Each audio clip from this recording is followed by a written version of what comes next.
think what I want to tackle tonight is moving the switch panel into the radio spot, radio area, whatever. Uh, just so I'm gonna try to make it a little bit more secure. And I don't know if I'm gonna finish that tonight. I'm kind of just doing what I don't have to pay for right now. But yeah, so we're gonna jump on that. I don't know if I'm gonna finish it tonight. Purely just because I'm gonna have to remove the dash bezel, and I think there's a lot more into that if I'm not mistaken. I can't remember, but yeah, and then we're gonna have to make a couple things to try to make it solid, a little bit more solid than what it was currently. But yeah. All right, so I got the switch panel undone. Kind of held it up against the radio area. I'm not gonna touch it tonight. It's gonna be a lot more than what I wanted to do tonight, but the window's down. I had that motor that came with the car, and I said, let me mess with that. Here we are. It is not great, but it does go up.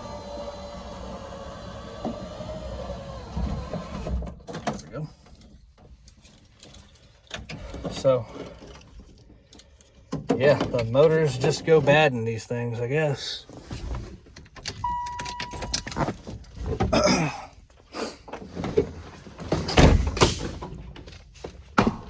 Oh shit. Oh shit. Alright, so it's a new day. I messed around, knocked some things over, and my palm sander ended up in a bucket of oil. So I just dealt with that last night. But here we are. I did go into it a little bit more. I put the door card back on, and now I'm designing a panel for that switch panel to go into the remote. In the radio spot. And here's what I have. So where the radio would mount up, like the cage, I think is what they call it, has like ears on each side of it. Well, I'm gonna cut out a piece of metal out of that new stuff, the better stuff, and on each end it's gonna fold, and I'm gonna drill a hole in it, that way it can mount in. And I've got it all measured out to where it'll look good behind that. And once I get it made and everything, I'm gonna cut out a hole in the middle of it, that way everything can go into it. I don't know if I'm still gonna use like that stock plate, or not stock, but like the plate that comes with all the switches, or if I'm just gonna kind of make my own in that. So I don't know. I might cut out just individual holes, so that way I can get all of my switches in there. It'd be kind of hard because I don't have a bit big enough for the button, for like the actual push button. But I don't know. Might just cut it out and do it like that for now, just to have it ready, because we're not far from starting the car up again, thankfully. I have been kind of, well, yeah, that's something else I did want to talk about, was I kind of wanted to try a little bit harder to do try to get some sort of a sponsor. And I realize that if I'm trying to do that, I need to do better on here. I need to advertise myself better, make better content, just all of that. And that's what I'm trying to do now, is like I'm trying to jump back into it, kind of get the flow of things going again. But yeah, we're not far tonight's kind of a short night just to mess around. I'm just getting the CAD made for it, and then tomorrow I'm gonna draw it out on that metal there, get it all cut out, and be ready to install it. So yeah, I have hit up a couple of sponsors or a couple of companies that do sponsorship or contingency or exposure programs. I've kind of hit them up, kind of sent them like a pitch deal, and not really. I really don't want, like, I mean, don't get me wrong, I'll take free stuff, but I really just want, well, yeah, like the exposure program. I would like that just because it would help me get a little bit further on my own. Well, not on my own, but like with help, obviously. But I'd be able to actually do this stuff without trying to make it happen this week and then not being able to because of financial reasons. So it's just stuff like that, I guess. I mean, I don't know. But yeah, so I mean, that's really all I want to do is just kind of get a better reputation, I guess, on here, or a better influencer position, I guess. I don't know. I mean, you get what I'm saying. But yeah, so I mean, that's really kind of one of my goals, is just to be a little bit more I guess well known on here for that, kind of locally. I think once the car gets out and we start doing some stuff with it, I think then it'll start to grow a little bit faster.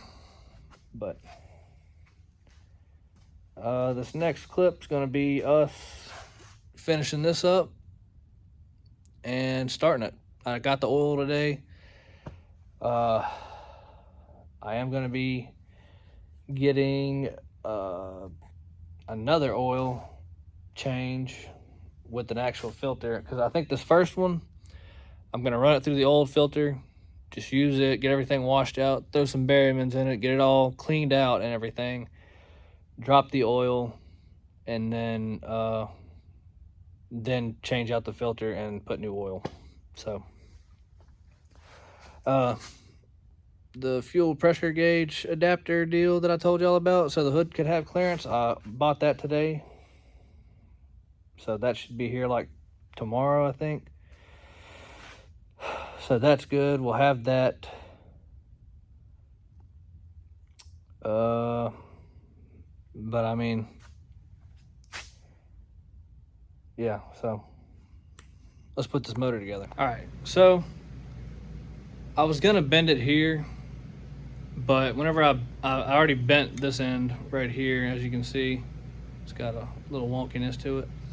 I tried to bend it and it kind of made it like a round angle, and I didn't like that. We have a sheet metal bender at the shop, so I think I'm gonna cut tonight short, because I mean, I don't have anything else to do now.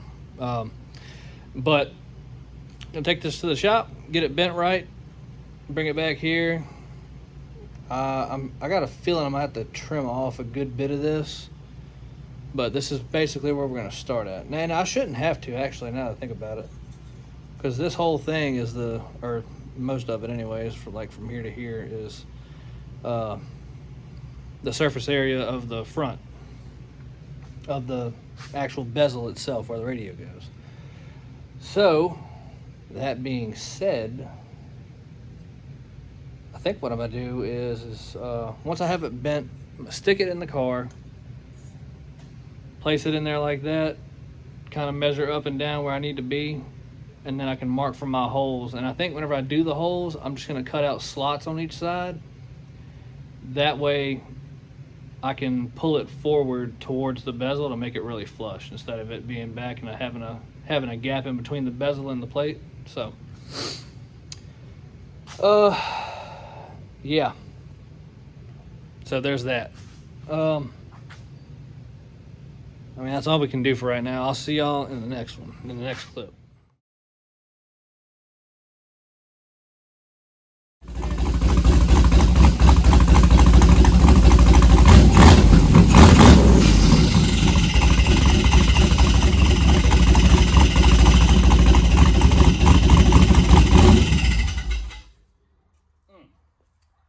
That ain't it.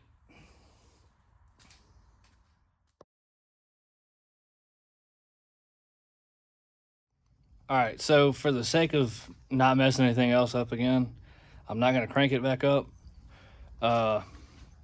It cranks up fine. I don't hear any knocking, but I'm hearing like a scraping sound or something. I posted it up in a couple of different forums or a couple of groups on Facebook, and everybody's saying it sounds like a flywheel,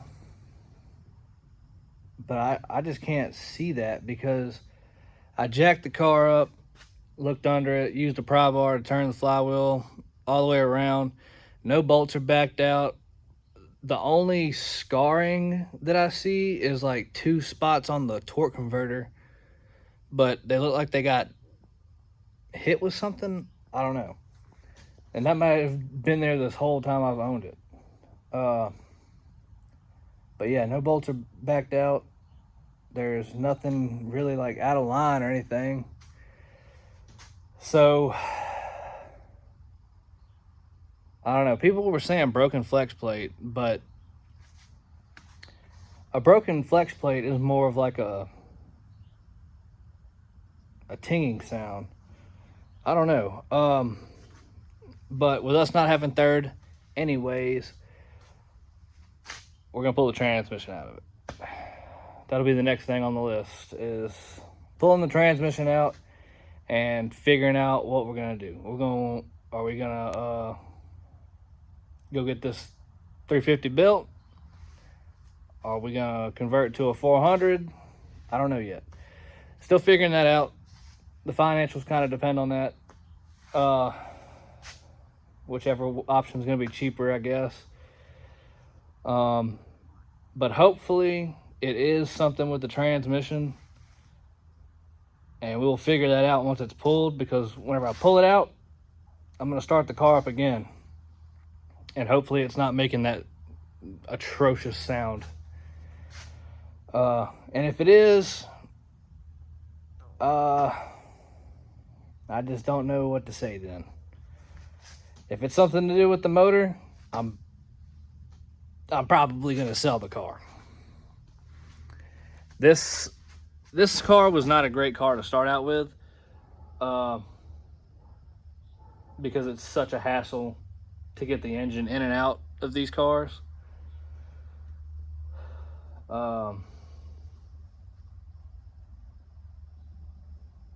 It would be, I guess, relatively easier now to get it in and out, because I've cut a little chunk of the core support out. I don't know. I'm not gonna try to talk about it, because that's just gonna bring bad luck. It's gonna make it come true, me talking about it. But so anyways, I think what we're gonna do is just pull the transmission out. Hopefully that's it. Hopefully that's the problem. If so, if it is the transmission, I might try to do that one myself. Get a kit, watch some YouTube videos on how to rebuild those, and then go from there. But yeah, so the car sounds really healthy though. The car sounds amazing, actually. And every time I push the button, it just takes maybe 1 second to press it, and it lights up. Love that. The car sounds so much better too. I don't know, something was just, I'm assuming those heads were already warped whenever I put them on the block last time. Because it did not sound nearly as healthy as it does right now. I didn't know the difference back the first time it cranked up. It sounded fine, like it was firing out of both sides. It just wasn't firing right. So, yeah. So at some point during this week, I'm gonna jack the car up and start on that. Start pulling trans out. That sucks, but whatever. It doesn't matter. It's why it's a project. That's why we're doing it. So, yeah, we about to do this, I guess. All right, so I'm pretty sure that nasty sound that y'all keep hearing, that I keep hearing, pretty sure it's the starter. The trans is already apart from the engine under there. I don't know what happened just now. I cranked the car up, it ran for a little bit, it shut off. Because I wanted to hear for it. I wanted to hear and make sure that was the noise. And I'm pretty sure it's the starter. Because whenever it shut off, it sounded like it was still engaged. And then something happened at the battery. It started going nuts. It started melting where you screw the lug into the side of the battery. All that lead or whatever that is that they have on the side of the batteries. Yeah, so if you can see that. Yeah, you see all that shiny shit down there? That's all of that what they what they make the fucking shit out of on the batteries.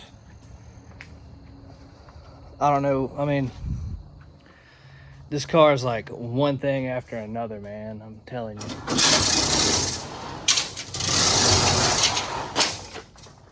Sorry about the noise.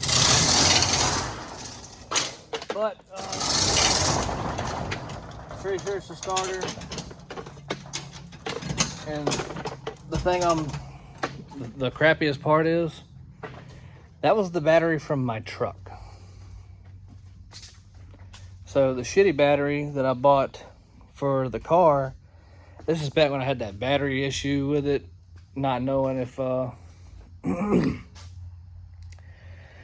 if one was for the other or not, or if that battery that I bought from Walmart for the car was bad or not. So I swapped them to see, and I didn't feel like swapping them back. Just kind of kept it like that because I don't hardly ever drive the truck. So, and I've noticed that it's the truck's starting to crank slow too. So, I don't know, man. This car is pushing me. Here's that little adapter piece I was telling y'all about. That little hole right there is where that the pressure gauge goes. Just put it in line. So, but we're not going to worry about that right now. We're going to worry about getting new battery cables, another battery, and putting the transmission back, I guess. Or getting another starter. We got to get another starter, and then I'm thinking about digging into that transmission, but I'm also thinking that maybe I just didn't have enough fluid in it. That's why it's not catching third. But I don't know. So, yeah, I think this is the end of that video. So, yeah. Don't know what went wrong. It just started blazing the battery, but all right, catch y'all in the next one.